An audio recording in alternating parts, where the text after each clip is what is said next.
So my quick Fregosi story, if I can tell a quick story, is that most of the time, in the big leagues, when the manager changes pitchers, he just hands the new pitcher the ball and then he trots back to the dugout. And we had just played against Jim. He had finished his season actually with Pittsburgh, is where he came from to be our manager. But the season before that, 77, he was playing for the Texas Rangers. So he comes, he calls me into the game. He's on the mound. He hands me the ball.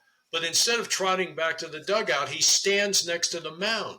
And this is very strange. And he's standing there, and you get 7 warm-up pitches. And I go, first, second, and I'm warm. What you're doing when you come into a major league game is you're not getting warmed up. You're getting used to the mound, because every mound in the big leagues, as much as you'd like them to be the same, they're all slightly different. And the reason you take those 7 pitches is to get used to the slope, get used to the background, etc.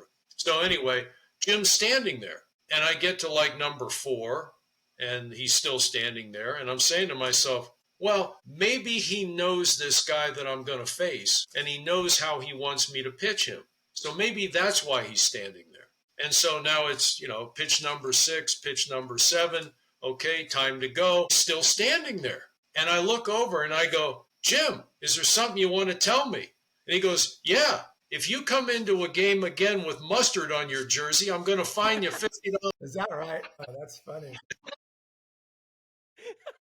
And here we'd been, and Briggsy will remember this, our bullpen was in left field, and you could basically barter a baseball with somebody in the stands, and then they would go get you hot dogs, whatever you wanted. And that's what we did during the game. So anyway, I had been eating a hot dog, maybe 2 hot dogs in the bullpen, and I had squirted that big bright yellow mustard all the way down the front of my jersey. So then he looks at me and says, so get this guy out and come in and put a clean shirt on.